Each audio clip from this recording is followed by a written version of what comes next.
La primera vez que Guatemala vio a Efraín Ríos Montt en cadena nacional, no fue como un político sonriente ni como un salvador de campaña. Fue como un hombre de uniforme que hablaba de Dios y de disciplina mientras el país olía a pólvora. Afuera, en las calles, la gente aprendía a bajar la voz. Adentro, en los cuarteles, se aprendía a obedecer sin preguntar. Y lo más inquietante es que, para entender cómo llegó hasta ese micrófono, y por qué su voz iba a dividir a Guatemala durante décadas, hay que volver a un lugar donde no había cámaras, ni discursos, ni aplausos. La infancia de un muchacho que creció creyendo que el orden era una forma de fe. Efraín José Ríos Montt nació el 16 de junio de 1926 en Huehuetenango, en el Altiplano Occidental, una región de montañas duras y caminos que parecen hechos para cansar a cualquiera. Guatemala era entonces un país donde el poder se sentía como una pared.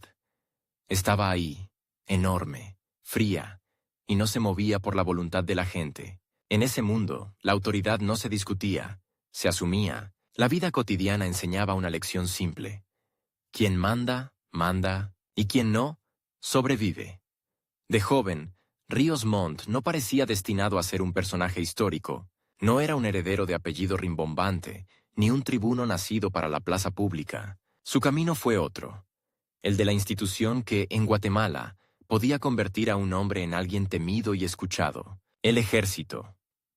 Entró a la escuela politécnica, el semillero de oficiales, donde el cuerpo se entrena para resistir y la mente se entrena para no dudar. Ahí, el país se reduce a mapas, fronteras, enemigos internos y externos. Ahí, la patria se vuelve un concepto que se defiende con fusil. La Guatemala de su juventud era un tablero que empezaba a moverse. En 1944, el país vivió la Revolución de Octubre, la caída de Jorge Ubico y el inicio de una etapa de reformas que prometía modernizar el Estado. Para muchos fue una primavera, para otros una amenaza. En los cuarteles, esas transformaciones se miraban con recelo. La política, cuando entra al ejército, no entra como debate, entra como sospecha. Y en la Guerra Fría, la sospecha se vuelve doctrina. Ríos Montt se formó como oficial en un tiempo en que el mundo se partía en dos. En Washington se hablaba de comunismo como de una enfermedad contagiosa.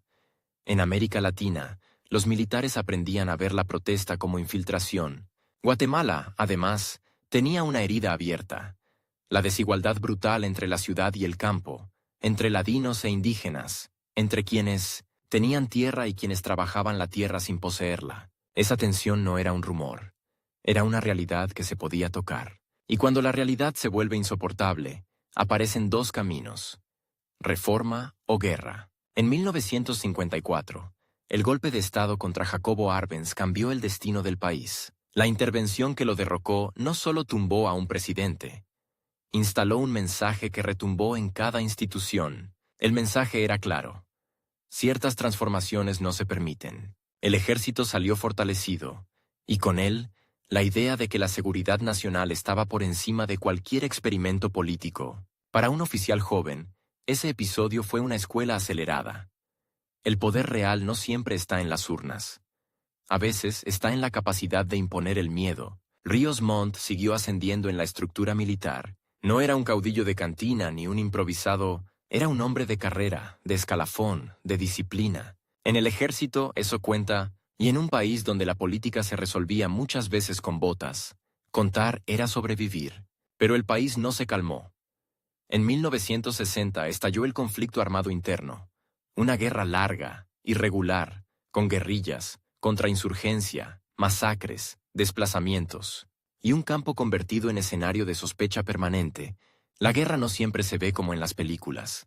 A veces es una lista de nombres, una aldea que desaparece, un silencio que se instala. En ese contexto, los oficiales no solo mandaban tropas, administraban el miedo como herramienta.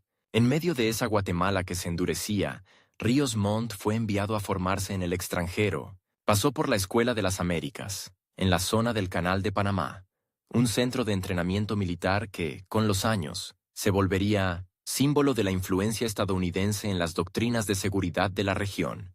Ahí se enseñaban tácticas, inteligencia, contrainsurgencia. Se enseñaba sobre todo a identificar al enemigo, y en la lógica de la época, el enemigo podía ser un combatiente o un campesino que miraba demasiado hacia la montaña. Cuando regresó, Guatemala ya era un país donde la línea entre guerra y política se había borrado. Los gobiernos militares se sucedían, y el Estado se acostumbraba a responder con fuerza. Ríos Montt ocupó cargos de mando, se movió dentro de la maquinaria. No era todavía el rostro principal, pero estaba dentro del corazón del sistema. Y entonces llegó un giro que, visto desde lejos, parece una paradoja. El militar disciplinado empezó a acercarse a la arena electoral. En 1974, Ríos Montt fue candidato a la presidencia como parte de una alianza opositora. En un país donde las elecciones podían ser una formalidad peligrosa, presentarse a las urnas era entrar a un juego donde las reglas no estaban escritas para ser justas. Aquella elección terminó marcada por acusaciones de fraude. El resultado oficial dio la victoria al general Kjell Eugenio Laugerud García. Para los seguidores de Ríos Montt fue un robo, para el sistema fue un trámite, para él fue una lección. El poder no se pide, se toma o se negocia con quienes lo reparten. La derrota no lo convirtió en mártir democrático. Lo devolvió más bien a la lógica del Estado. Fue nombrado embajador en España. Desde afuera, la distancia podía parecer un castigo elegante, una forma de sacarlo del tablero sin hacerlo enemigo. Pero la distancia también sirve para observar, y en esos años, Guatemala siguió hundiéndose en la violencia. Las noticias que llegaban eran de secuestros, asesinatos, operativos, desapariciones. El país se estaba convirtiendo en un lugar donde la noche era una amenaza. Al volver, Ríos Montt ya no era el mismo hombre que había perdido una elección. Algo se había reconfigurado, y aquí aparece otro elemento que, para muchos, resultó desconcertante. Su acercamiento a una fe evangélica intensa, vinculada a la Iglesia del Verbo, asociada al movimiento pentecostal. En un país mayoritariamente católico, ver a un general hablar de conversión y de nacer de nuevo no era común. Para algunos, era una transformación genuina, para otros, una herramienta, pero lo cierto es que esa fe le dio un lenguaje nuevo. El lenguaje de la misión, del bien contra el mal, de la purificación. Y cuando un hombre con poder militar adopta un lenguaje absoluto, el país entero tiembla, aunque todavía no lo sepa. A finales de los años 70 y comienzos de los 80, Guatemala entró en una fase aún más oscura. La guerrilla crecía en ciertas regiones. El Estado respondía con campañas cada vez más agresivas. En el altiplano, comunidades indígenas quedaron atrapadas entre dos fuegos. Si ayudaban a la guerrilla, eran castigadas por el ejército. Si colaboraban con el ejército, eran castigadas por la guerrilla. Y muchas veces bastaba con una sospecha, con una denuncia anónima, con estar en el lugar equivocado. La guerra se volvió una máquina que trituraba vidas sin pedir permisos. En la capital, los golpes de Estado eran una posibilidad constante, como una tormenta que se siente en el aire antes de caer. La presidencia de Romeo Lucas García se desgastaba entre crisis, represión y descontento. En los cuarteles, la paciencia se medía en días. Y en ese ambiente, Ríos Montt se movía como alguien que espera su turno, aunque nadie lo diga en voz alta. El tiempo, sin embargo, no era infinito. En Guatemala, la historia no avanza con calma. Se precipita, y para Ríos Montt, el reloj empezó a sonar con una urgencia particular. No era solo ambición. Era la sensación de que el país estaba al borde de algo irreversible, y que quien controlara el Estado en el momento exacto podría reescribir las reglas. En la lógica militar, hay ventanas que se abren y se cierran. Si no entras cuando se abre, te quedas afuera, o te eliminan. A inicios de 1982, el país estaba tan tenso que cualquier chispa podía incendiarlo. La elección presidencial de ese año, ganada oficialmente por Ángel Aníbal Guevara, fue denunciada como fraudulenta, otra vez el mismo patrón.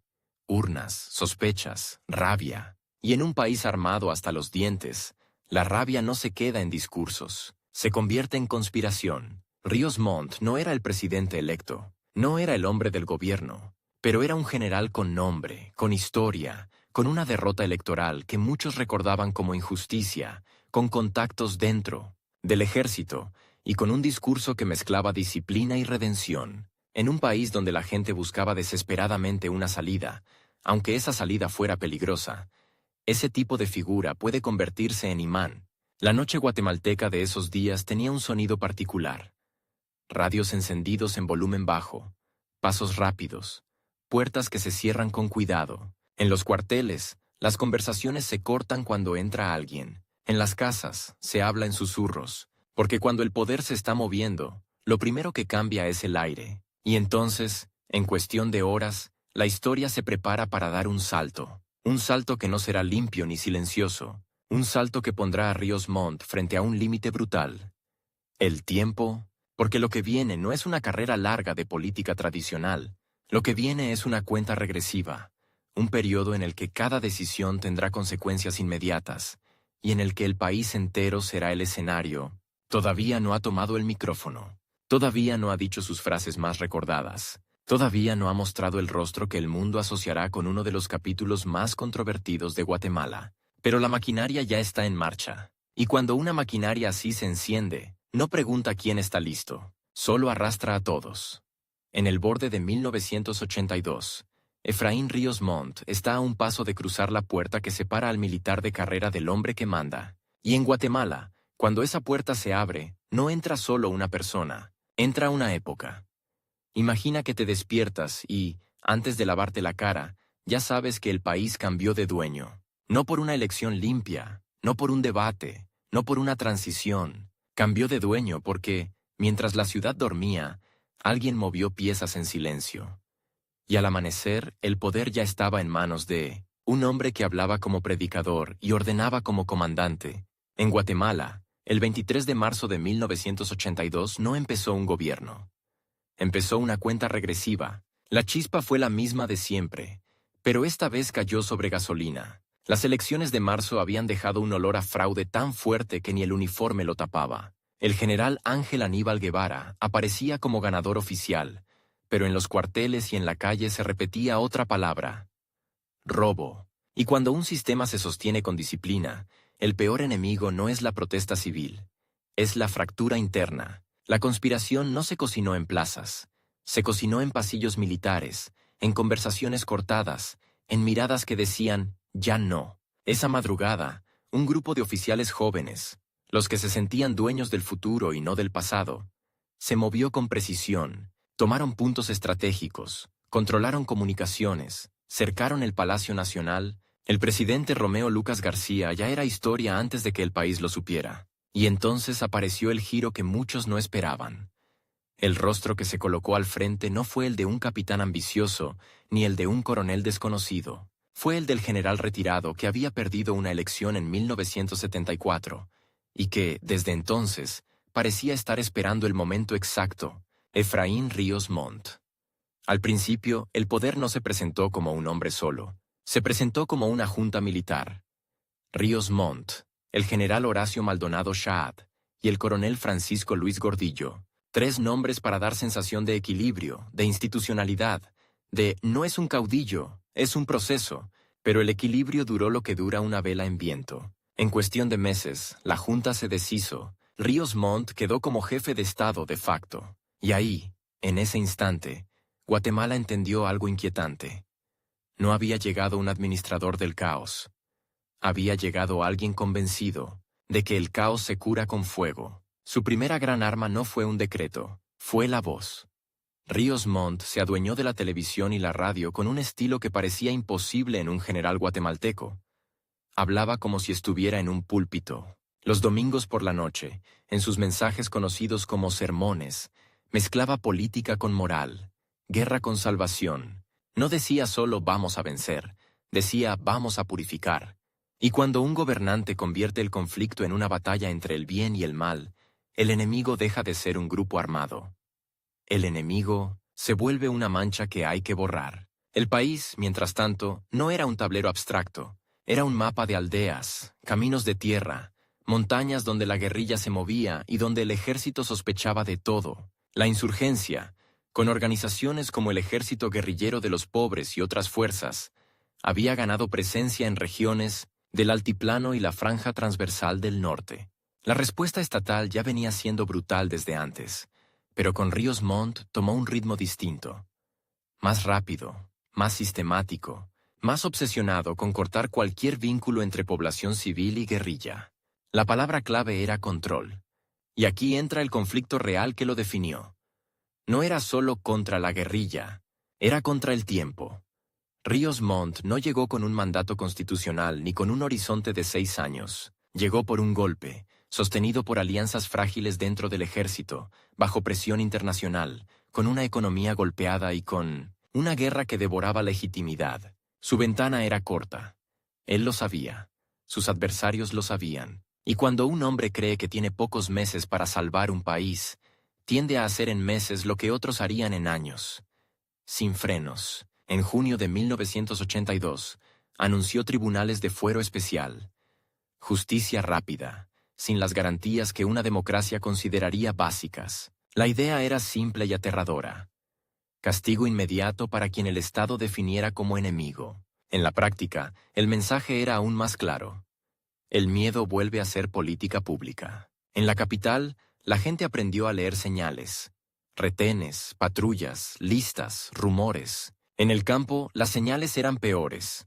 Helicópteros, columnas militares, aldeas marcadas. Ríos Montt impulsó también las patrullas de autodefensa civil, las PAC. En el discurso, eran comunidades organizadas para protegerse. En la realidad, significaron la militarización forzada de la vida rural. Hombres obligados a patrullar, a vigilar a sus vecinos, a reportar movimientos, a demostrar lealtad. En un país con heridas étnicas profundas, esto tuvo un efecto devastador. Comunidades indígenas atrapadas en una lógica donde negarse podía ser interpretado como complicidad con la guerrilla. La guerra dejó de ser allá en la montaña. Se metió en la cocina, en la milpa, en la asamblea comunitaria. Y mientras en la televisión el jefe de Estado hablaba de Dios y disciplina, en el terreno se aplicaba una estrategia que quedaría asociada a su periodo: tierra arrasada. No era una metáfora poética, era literal. Destruir lo que pudiera alimentar, esconder o sostener a la insurgencia, quemar casas, arrasar cultivos, matar animales, desplazar poblaciones. El objetivo militar era cortar el agua al pez, como decían las doctrinas contrainsurgentes. Si la guerrilla es el pez, la población es el agua. Pero cuando conviertes a la población en agua enemiga, el resultado no es una operación quirúrgica, es una catástrofe humana. En regiones como el área Ixil, Nevaj, Chajul, Kotzal, el horror se volvió repetición, no un hecho aislado, sino una secuencia: aldeas enteras huyendo a la montaña, niños cargados en la espalda, ancianos que no podían correr, humo subiendo donde antes había techos de lámina. La guerra, vista desde un despacho, puede parecer estadística. Vista desde un camino de tierra, es un cuerpo en el suelo y una familia que no vuelve a ser familia. Ríos Montt, sin embargo, no se presentaba como un hombre de sangre, sino como un hombre de orden. Su frase más recordada condensaba esa lógica. Frijoles y fusiles, asistencia para quien obedeciera, fuerza para quien resistiera. Era una oferta que sonaba pragmática, casi administrativa, pero escondía una amenaza. La comida como premio, el fusil como sentencia. En un país pobre, esa combinación era poder puro. El giro más desconcertante era la mezcla de modernización y terror. Por un lado, su gobierno hablaba de combatir la corrupción, de imponer disciplina en el Estado, de limpiar instituciones. Por otro, la violencia en el campo alcanzaba niveles que organizaciones de derechos humanos denunciaban con desesperación, y en medio, la comunidad internacional miraba con ambivalencia. La Guerra Fría seguía dictando prioridades. Para algunos actores externos, lo importante era que Guatemala no cayera del lado insurgente. Para otros, lo intolerable era el costo humano. Ríos Montt navegó esa tensión como quien camina sobre un alambre. Necesitaba apoyo, pero también necesitaba libertad para actuar. En Washington, la relación era compleja. Estados Unidos había restringido ayuda militar por preocupaciones de derechos humanos en años previos, pero el anticomunismo seguía siendo un imán. Ríos Montt intentó proyectarse como un aliado confiable, un hombre que podía estabilizar el país, y al mismo tiempo, su retórica religiosa le daba una imagen particular. No solo era un general, era un convertido, un hombre que hablaba de moralidad pública. Esa máscara, para algunos sincera, para otros calculada, le permitió ganar simpatías en ciertos círculos, incluso cuando las denuncias de masacres crecían. Pero el poder que llega por golpe tiene un veneno interno.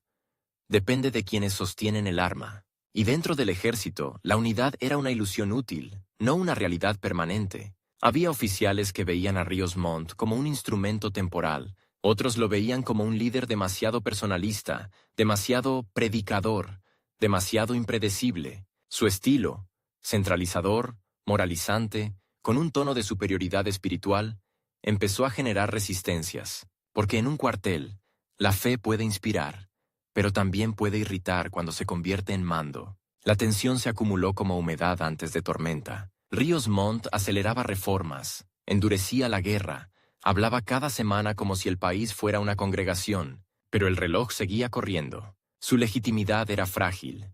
No había sido electo, y la promesa de orden se medía en resultados. Y los resultados, en una guerra así, son trampas. Si bajas la insurgencia, suben las denuncias. Si bajas las denuncias, sube la insurgencia. Cada decisión cerraba una puerta y abría otra, más oscura. En 1983, la presión interna se volvió insoportable. Los rumores de conspiración ya no eran susurros. Eran una certeza que se sentía en la forma en que los oficiales se saludaban.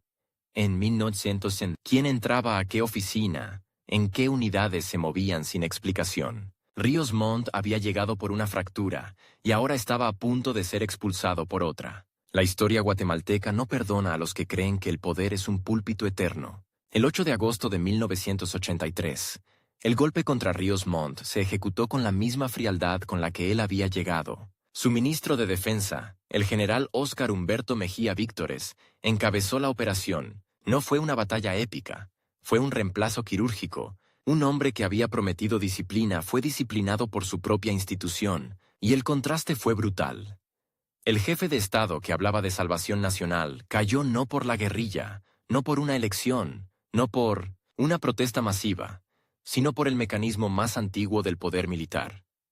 El relevo forzado. En cuestión de horas, el país volvió a escuchar comunicados, a ver uniformes, a sentir ese silencio pesado que llega cuando nadie sabe qué se puede decir. Ríos Montt fue apartado. Su proyecto de purificación se cortó de golpe, como si alguien apagara un micrófono en plena prédica, y sin embargo, lo que había ocurrido en esos 17 meses no se apagó con él. Quedó en la tierra, en las familias desplazadas, en los nombres que no volvieron, en el miedo aprendido. La cuenta regresiva había terminado, pero no con un final limpio. Terminó con un giro cruel.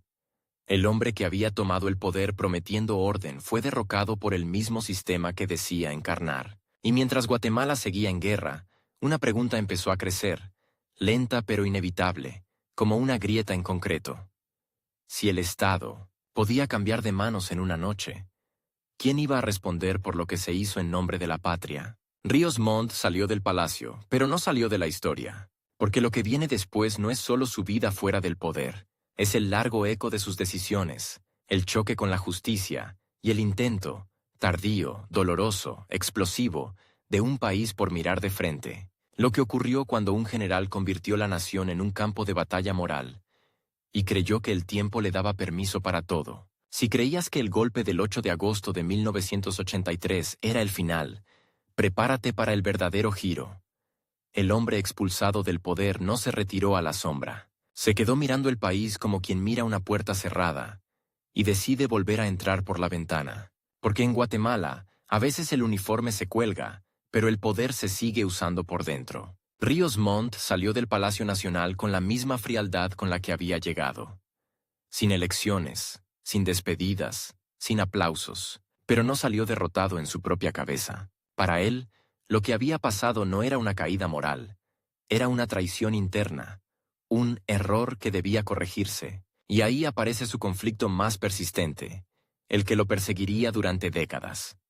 No solo la guerrilla, no solo la opinión pública, no solo las denuncias internacionales, sino el sistema político que lo expulsó, y al mismo tiempo necesitaba de figuras como él para sostenerse. En los meses siguientes, mientras Mejía Víctores prometía una transición, el país seguía respirando guerra. La contrainsurgencia no se detuvo por el cambio de jefe. Las patrullas civiles siguieron marcando el ritmo de muchas comunidades. El miedo siguió siendo una moneda de control. Y en ese ambiente, Ríos Montt entendió algo con claridad brutal. Si quería volver, No podía hacerlo con tanques. Tenía que hacerlo con votos. O al menos con la apariencia de votos. Su regreso empezó con una palabra que sonaba casi imposible en su biografía. Partido. En 1989, se convirtió en líder del Frente Republicano Guatemalteco, el FRG. No era un club de debate. Era una maquinaria diseñada para sobrevivir en un país donde la política y el ejército habían sido, durante distintas décadas, dos caras del mismo metal. El FRG se presentó como una fuerza popular, con discurso de orden, de mano dura, de moralidad, de rescatar a Guatemala de la corrupción y del caos. Y Ríos Montt, el general predicador, encontró un escenario perfecto. Plazas, micrófonos, cámaras. Otra vez la voz como arma. Pero el pasado no se queda quieto. Mientras él construía su plataforma, el mundo empezaba a cambiar el lenguaje. La Guerra Fría se apagaba, y con ella se debilitaba la excusa automática de todo vale contra el comunismo. En Guatemala, las organizaciones de derechos humanos, sobrevivientes y comunidades indígenas comenzaron a empujar una memoria que el Estado había intentado enterrar bajo tierra y silencio, y cada vez que Ríos Montt aparecía en público, esa memoria se levantaba como polvo. Masacres, desplazamientos, aldeas arrasadas, niños desaparecidos. No era un rumor, era una herida abierta. Aún así, avanzó. En 1990 fue electo diputado al Congreso, y ahí, en el corazón del Estado, se movió con la disciplina de quien conoce los pasillos y con la paciencia de quien sabe esperar. Su objetivo no era solo influir, era volver a mandar. En 1995 intentó ser candidato presidencial, pero la Constitución guatemalteca tenía una barrera directa contra él. Prohibía postularse a quienes hubieran participado en golpes de Estado. Era una línea escrita para evitar exactamente su regreso. Y entonces vino una de esas escenas que parecen sacadas de un thriller político, pero ocurrieron en serio. El Serranazo de 1993. Cuando el presidente Jorge Serrano Elías intentó un autogolpe, disolvió el Congreso y suspendió garantías constitucionales. El país se sacudió. Serrano cayó, y en ese caos institucional, Ríos Montt y su partido aprendieron una lección. Guatemala podía romperse de nuevo en cualquier momento. La democracia era frágil, y la fragilidad es una oportunidad para quien sabe presionar. En 1996 se firmaron los acuerdos de paz, poniendo fin formal a 36 años de conflicto armado interno. Para muchos, era el inicio de una nueva era. Para Ríos Montt, era un cambio de terreno. La guerra ya no se libraría solo en montañas y cuarteles, sino en tribunales, comisiones, informes, testimonios. Y ahí el tiempo empezó a volverse su enemigo de otra manera. Porque la paz no borra el pasado, lo ilumina. En 1999, el FRG ganó la presidencia con Alfonso Portillo. Y aquí el giro es incómodo. Ríos Montt no fue el presidente, pero fue el hombre más temido dentro del oficialismo. Se convirtió en presidente del Congreso en 2000, una posición desde la cual podía negociar, bloquear, empujar leyes, repartir cuotas, construir alianzas. En un país donde el Congreso puede ser un mercado de poder, él era un comerciante experto. Su figura se volvió omnipresente. El general que había sido derrocado ahora estaba sentado en la silla que controla la agenda legislativa. Pero el poder tiene un precio. Cuanto más alto subes, más fuerte te apuntan. Durante el gobierno del FRG, crecieron las denuncias de corrupción y de redes de influencia. Portillo enfrentó acusaciones graves.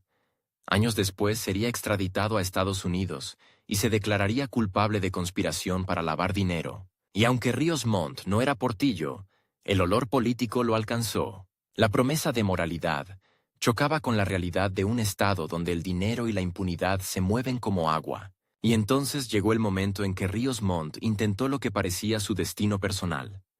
La presidencia otra vez. En 2003 buscó ser candidato presidencial. La Constitución seguía ahí, como una puerta cerrada. Los tribunales se convirtieron en campo de batalla. Hubo fallos, apelaciones, presiones, y cuando la tensión se desbordó, Guatemala vio una imagen que quedó grabada como advertencia.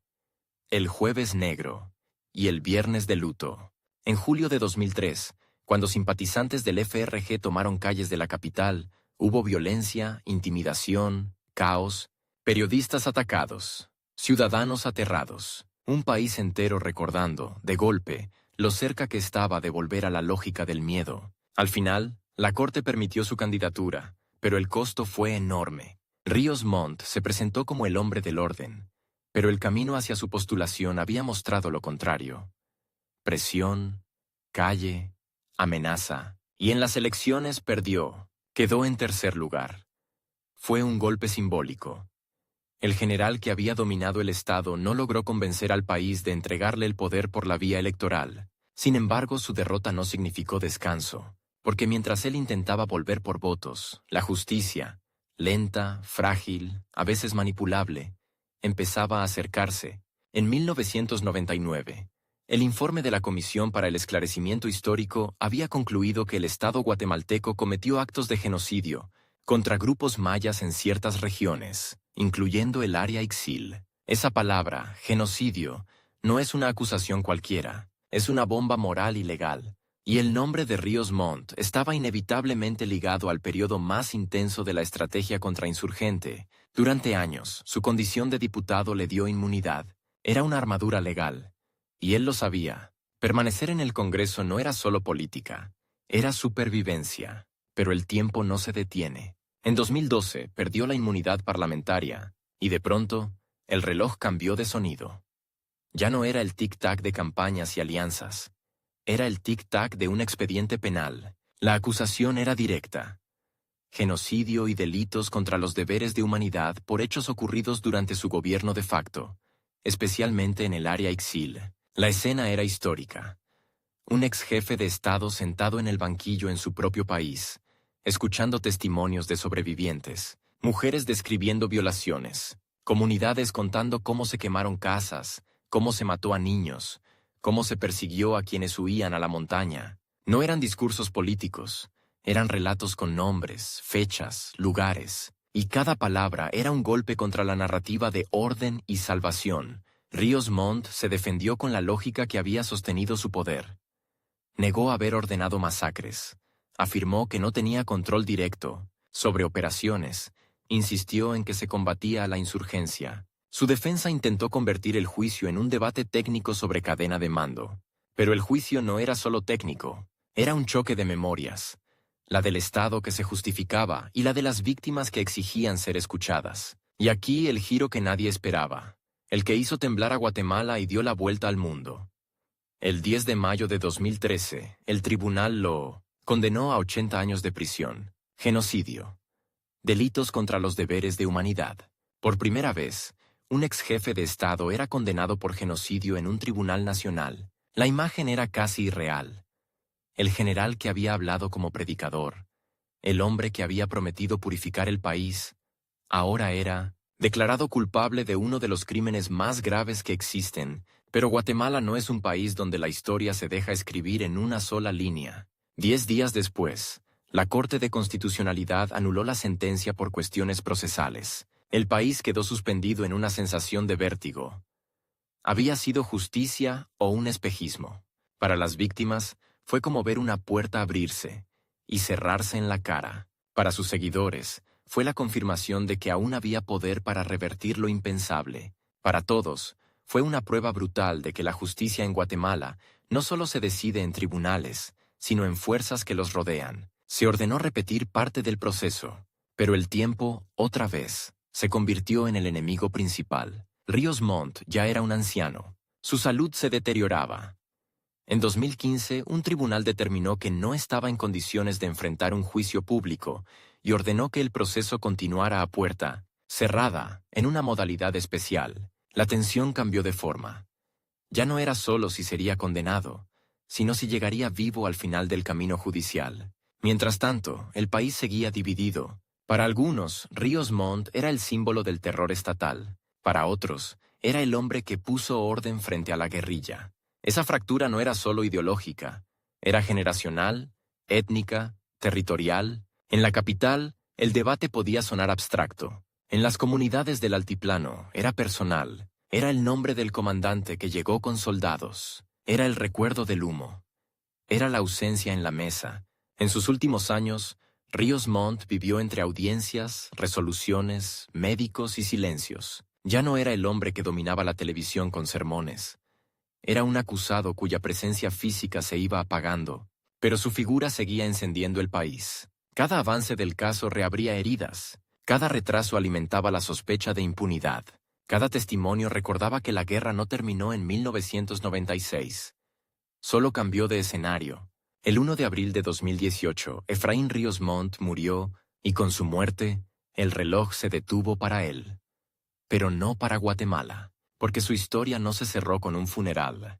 Quedó suspendida en expedientes, en informes, en sentencias anuladas, en testimonios grabados, en familias que aún buscan restos, en comunidades que aún pronuncian nombres como si fueran oraciones y acusaciones al mismo tiempo. Y el último giro es el más incómodo.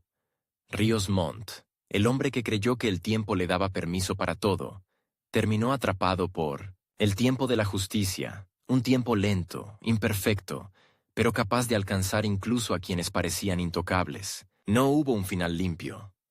Hubo un país obligado a mirarse al espejo, y en ese espejo, la pregunta no es solo quién fue Ríos Montt. La pregunta es qué parte de Guatemala lo hizo posible, y qué parte de Guatemala todavía pelea por no repetirlo. Si alguien te dice que la muerte de Efraín Ríos Montt cerró el caso, míralo a los ojos y dile esto. En Guatemala, a veces el cadáver llega antes que el veredicto, pero el veredicto igual se queda flotando en el aire, como humo que no se disipa, porque el último acto de esta historia no ocurre en un palacio ni en un cuartel, ocurre en algo mucho más peligroso. En la memoria de un país que no logra ponerse de acuerdo ni siquiera sobre sus muertos. Cuando Ríos Montt murió el 1 de abril de 2018, tenía 91 años, y aunque su cuerpo ya estaba agotado, su nombre seguía funcionando como una chispa. Bastaba pronunciarlo para que se encendieran dos Guatemalas distintas. Una que lo veía como el rostro del terror estatal, y otra que lo defendía como el general que salvó al país del comunismo. Esa fractura no nació con su muerte. Su muerte solo la dejó al descubierto, sin la excusa de «esperemos a que termine el juicio». Porque el juicio, ese era el reloj real, el que lo perseguía desde que perdió la inmunidad en 2012. Y en los últimos años, ese reloj se volvió una carrera contra el tiempo en el sentido más literal. No era solo si sería condenado, sino si el Estado guatemalteco, con sus tribunales, sus presiones, sus miedos, alcanzaría a dictar una verdad judicial antes de que el acusado se apagara. Después de la condena histórica del 10 de mayo de 2013, 80 años por genocidio y delitos contra los deberes de humanidad, vino el golpe que dejó a medio país sin aire. La anulación de la sentencia 10 días después, para muchos, fue como ver una puerta abrirse por primera vez en décadas, y cerrarse con un portazo. Y desde ahí, el proceso se convirtió en un laberinto. Recursos, incidentes, recusaciones, discusiones procesales que parecían técnicas, pero que en Guatemala siempre huelen a política. En 2015, el sistema judicial tomó una decisión que cambió el tono de todo. Se determinó que Ríos Montt no estaba en condiciones de enfrentar un juicio público por su estado de salud, y el proceso pasó a una modalidad especial, a puerta cerrada. La imagen era brutal por lo que implicaba. El hombre que había gobernado con discursos televisados, el predicador del orden, el general que hablaba como si Dios le dictara la estrategia.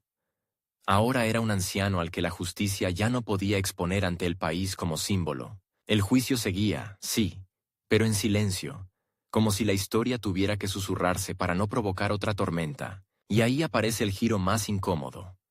El tiempo, que durante décadas pareció estar de su lado, empezó a jugar en su contra.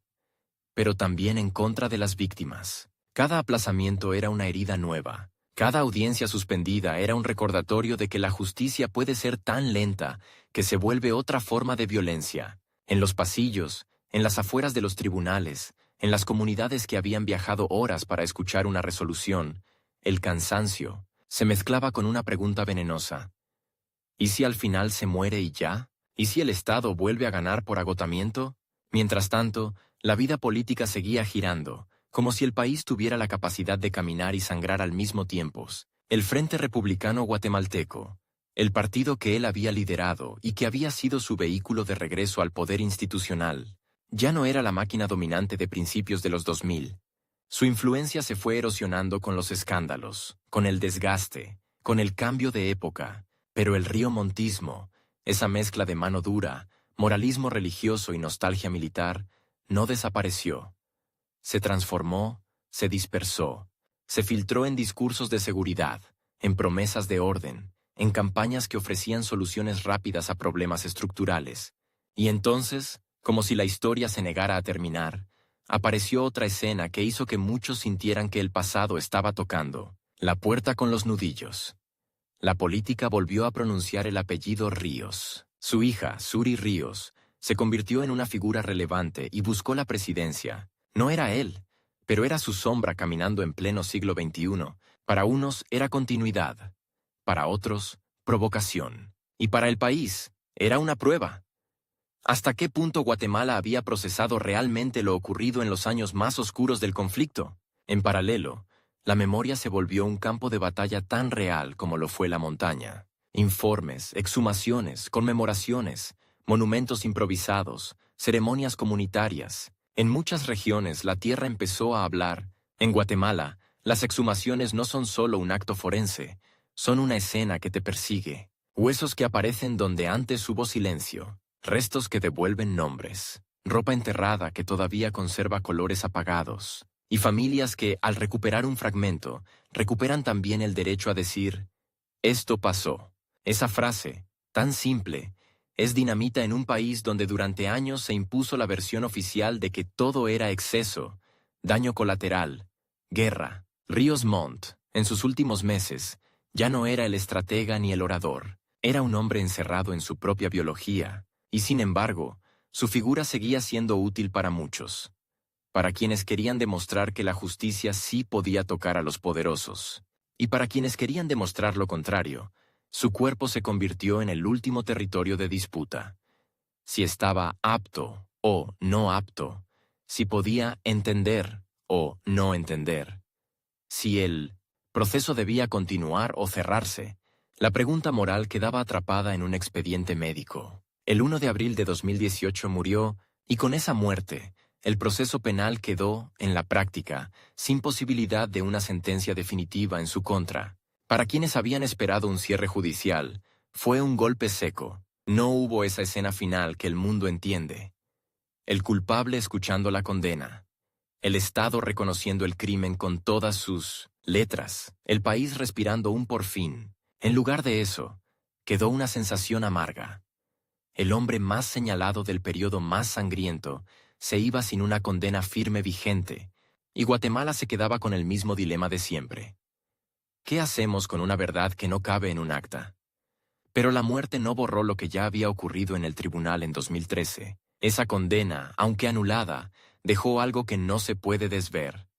Dejó testimonios públicos, dejó un precedente moral, dejó la imagen de un ex jefe de Estado escuchando a sobrevivientes indígenas describir cómo se destruye una comunidad desde adentro. Dejó, sobre todo, una palabra que ya no se pudo sacar del debate nacional. Genocidio. Una palabra que, una vez pronunciada en una sala de justicia, ya no vuelve a ser solo un concepto histórico. Se vuelve una acusación que se pega a la piel del país. Y aquí viene el último giro, el que convierte esta biografía en una advertencia. Al morir, Ríos Montt dejó de ser un individuo y se convirtió por completo en un símbolo, y los símbolos son más difíciles de enterrar que los cuerpos. Su legado no es una lista ordenada de obras o reformas, es una grieta que atraviesa instituciones, familias, comunidades, iglesias, cuarteles, universidades, una grieta donde se enfrentan dos relatos, el del orden y el de la devastación. Para algunos, su historia se cuenta con la palabra seguridad, para otros con la palabra masacre, para algunos, su rostro es el de un hombre que enfrentó a la guerrilla, para otros, es el rostro de un Estado que decidió que ciertas vidas valían menos, y esa disputa no es académica.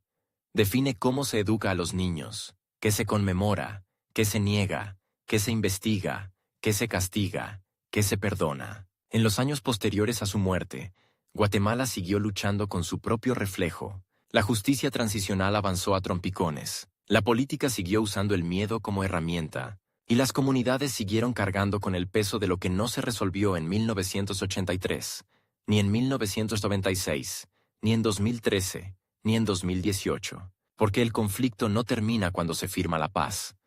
Termina cuando el país acepta mirar de frente lo que hizo en nombre de la patria. Y si hay una imagen final que resume todo, no es la de un general en uniforme ni la de un anciano en una camilla. Es la de una sala donde una mujer indígena se levanta, habla en voz firme, cuenta lo que vio, lo que perdió, lo que le hicieron. Y el Estado por un instante no puede apagarla. Ese instante existió. Y aunque el sistema intentó deshacerlo con tecnicismos, ya quedó grabado. Ríos Montt vivió creyendo que el poder era una forma de eternidad, pero su verdadera condena, la que no depende de una firma judicial, es otra. Haber obligado a Guatemala a elegir entre el olvido cómodo y la memoria dolorosa, y esa elección sigue abierta, porque el tiempo se lo llevó a él. Pero dejó al país con la cuenta pendiente, con el reloj todavía sonando, y con una pregunta que no se puede esquivar. Si un hombre así fue posible una vez, ¿qué tendría que cambiar para que no vuelva a serlo?